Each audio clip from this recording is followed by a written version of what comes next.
Sœur Claire, c'est le 3e dimanche de l'Avent, c'est le dimanche de la joie. Voilà, donc c'est le dimanche appelé Gaudete, parce que l'antienne d'ouverture dit ceci, Gaudete, c'est-à-dire soyez dans la joie du Seigneur. La première lecture, c'est le prophète Isaïe, chapitre 35, versets 1 à 10, et c'est de fait une invitation à la joie parce que le Seigneur vient. Et il se manifeste avec la gloire du Liban, la splendeur du Carmel, etc. Et puis le prophète Isaïe dit ceci, prenez courage, ne craignez pas, voici votre Dieu, c'est la vengeance qui vient, la revanche de Dieu.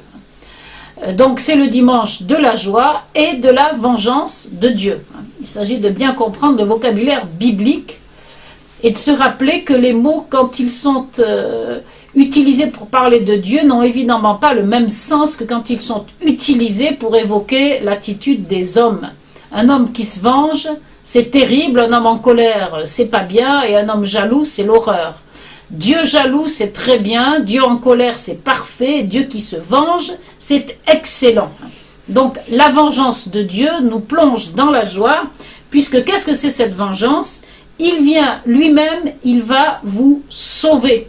Sachant que chaque fois que dans l'Ancien Testament il y a le mot salut ou le mot sauver, c'est déjà le nom de Jésus, Yeshua en hébreu, qui veut dire Dieu sauve.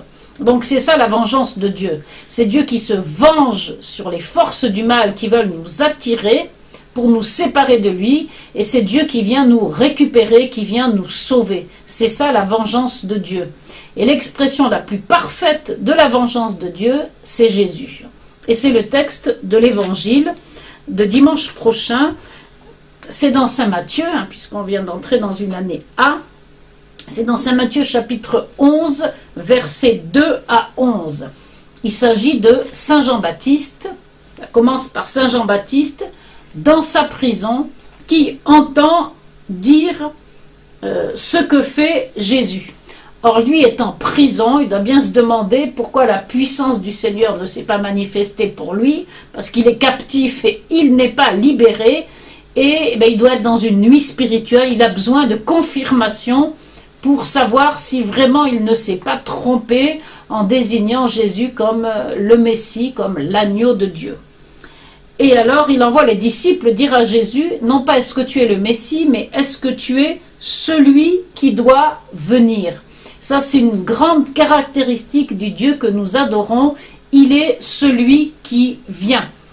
Et on ne s'en rend pas forcément compte, mais ça fait partie de la bonne nouvelle du salut que de proclamer un Dieu qui vient. Ça veut dire, il nous rejoint là où nous sommes. On n'a pas besoin de faire des exercices extraordinaires pour le rejoindre, parce que c'est lui qui descend jusqu'à nous. Béni soit celui qui vient. Donc Jésus, c'est celui qui vient. Ça sera dit dans l'évangile fréquemment. Je suis venu, dit Jésus. Où es-tu celui qui vient? Ou je sais que tu es celui qui doit venir, etc. Ensuite, Jésus répond en disant, allez dire à Jean-Baptiste que la parole du prophète Isaïe s'accomplit. Et il énumère, il reprend le passage du prophète Isaïe qu'on vient de lire. Avec une béatitude, bienheureux celui qui ne tombera pas. Alors dans la traduction liturgique, c'est traduit bienheureux, oui, celui qui ne tombera pas à cause de moi. Tomber, qu'est-ce que ça veut dire? Alors en grec, c'est scandaliser, être scandalisé. Ça veut dire perdre la foi. Ça veut dire se casser la figure en refusant de se dresser vers le Seigneur. Alors, ceux qui sont scandalisés à cause de Jésus, c'est ceux qui, à travers les œuvres qu'il fait, ne le reconnaissent pas. Et je voudrais terminer avec le verset 11, où Jésus dit « Amen, je vous le dis, parmi les hommes, il n'en a pas existé de plus grand que Jean-Baptiste, et cependant le plus petit dans le royaume des cieux est plus grand que lui. » Alors, je vous donne l'interprétation de saint Augustin. Saint Augustin dit, si parmi les enfants nés de la femme, c'est-à-dire parmi les hommes, aucun ne s'est levé de plus grand que Jean le Baptiste, quiconque est plus grand que Jean, c'est qu'il n'est pas seulement homme, mais qu'il est aussi Dieu. Il devait donc, cet homme si grand, non seulement avoir ses propres disciples, etc. Bon, il parle de Jean-Baptiste. Et en fait, il rappelle que Jésus s'est fait le plus petit. Il est le plus grand dans le royaume des cieux et il s'est abaissé jusqu'à nous rejoindre dans l'humilité, dans la pauvreté. Et c'est pour ça qu'il est à la fois le plus grand et le plus petit. Et l'attente de sa venue, ce temps de l'Avent où on attend sa première venue, dans l'humilité, est là pour nous rappeler justement que le plus grand s'est fait le plus petit. Sœur Claire, merci.